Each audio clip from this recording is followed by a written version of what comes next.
వి gold trusted gold buyers తాకట్టులో ఉన్న బంగారాన్ని విడిపించి ఈ రోజు ఉన్న మార్కెట్ ధరకే కొనబడును. మరిన్ని వివరాలకు సంప్రదించండి 77107720. బీఆర్ఎస్ పార్టీ నాయకులు ఆర్ఎస్ ప్రవీణ్ కుమార్ ఉన్నారు, మాట్లాడదాం. సార్, ఆంధ్రప్రదేశ్లో జరిగినటువంటి ఒక మరణం వివాదాస్పదం గురవుతుంది. ప్రవీణ్ పగడాల, దీనికి సంబంధించి అసలు ఏం జరిగింది అనుకుంటారు? పెద్ద వివాదం అవుతుంది. హత్య అని కొంతమంది, ప్రమాదం అని కొంతమంది. అది చెప్పాల్సింది ఆంధ్రప్రదేశ్ పోలీసులే. ఎందుకంటే అతను ఇంతకుముందు కూడా మన ఒక క్రైస్తవ పాస్టర్గా చాలా మంచి పేరున్న వ్యక్తి, చాలా చక్కగా మరి తన భావాలను నిర్మోహమాటంగా ఎవరినీ నొప్పించకుండా రాజ్యాంగబద్ధంగా చెప్పిన వ్యక్తి. అతని మీద ఎలాంటి ఏ ప్రభుత్వం కూడా అతని మీద నిషేధం పెట్టడం కానీ అలాంటివి ఏం చేయలేదండి. సో అలాంటి వ్యక్తి ఈరోజు అనుమానాస్పద స్థితిలో చనిపోవడం అనేది పలు అనుమానాలకు తావిస్తుంది. అయితే ఎవరి మీద కూడా నింద వేయడం కరెక్ట్ కాదు. అదేవిధంగా మరి ఆంధ్రప్రదేశ్ ప్రభుత్వం, వంగలపూడి అనిత గారు హోమ్ మినిస్టర్గా ఉన్నారు. మరి వీళ్ళందరూ కలిసి ఒక స్పెషల్ టీంను పెట్టి ఈ కేసును పూర్తి స్థాయిలో ఇన్వెస్టిగేట్ చేసి మరి నిజంగా హత్య అయితే నిందితులు ఎవరో తేల్చాల్సిన అవసరం ఉంది. ఒక యాక్సిడెంటల్ డెత్ అయితే సరే, అది ఏ విధంగా యాక్సిడెంట్ అయింది చెప్పాల్సిన అవసరం ఉన్నది.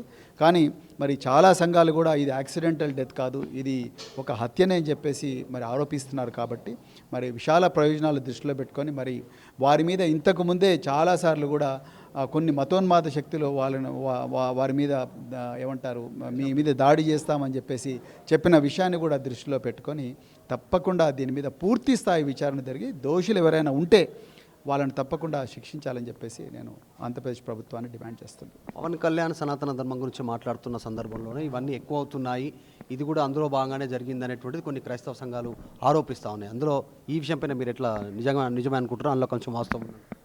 రాజ్యాంగం ఆర్టికల్ 25 నుండి 28 వరకు ప్రతి పౌరుడికి కూడా మతపరమైన స్వేచ్ఛ ఇచ్చింది. పవన్ కళ్యాణ్ గారికి ఇచ్చింది, పగడాల ప్రవీణ్ గారికి కూడా ఇచ్చింది. 25, 28, 25 నుంచి 28 వరకు అందరికీ సమానమైన స్వేచ్ఛ ఉంది. ఏ మతాన్ని, నీకు ఇష్టమైన మతాన్ని నువ్వు చక్కగా రాజ్యాంగబద్ధంగా శాంతియుతంగా నువ్వు పాటించవచ్చు. పవన్ కళ్యాణ్ గారి పర్సనల్ భావాలు ఏవైతే ఉన్నాయో ఆయన భావాలు ఆయన చెప్పుకోవడంలో తప్పులేదు. పగడాల ప్రవీణ్ కూడా ఆయన భావాలు ఏమున్నా ఆయన భావాలు చెప్పడంలో తప్పులేదు. మన భావాలు ఇతరులను నిందించినంత వరకు, ఇతరులను మానసికంగా గాయపరిచినంత వరకు మనం ఏ భావాలు చెప్పుకున్నా పర్వాలేదని రాజ్యాంగమే చెప్తున్నది. రైట్ టు ఫ్రీ స్పీచ్ ఏదైతే ఆర్టికల్ 19 ఉందో, ఆర్టికల్ 19లో ఉండే క్లాజులు 1, 2, 3, 4, ఆర్టికల్ 19 1, 2, 3, 4 క్లాజులు పెట్టింది అందుకొరకే. నువ్వు మాట్లాడే మాటలు ఇతరులను గాయపరిచేదిగా ఉండకూడదు.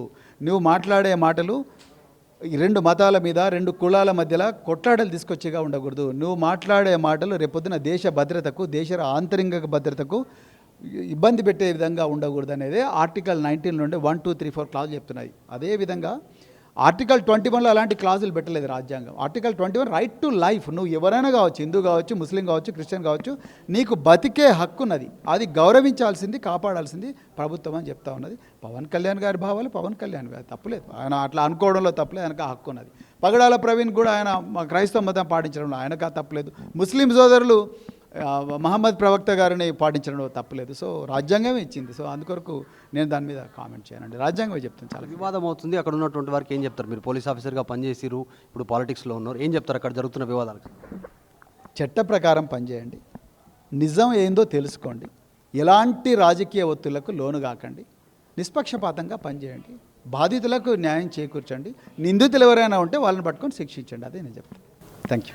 ఇది ఆర్ఎస్ ప్రవీణ్ కుమార్ గారు చెప్తా ఉన్నారు. అక్కడ జరుగుతున్నటువంటి వివాదానికి సంబంధించి ఎవరి వెర్షన్ వాళ్ళు వినిపించే ప్రయత్నం ఉంది.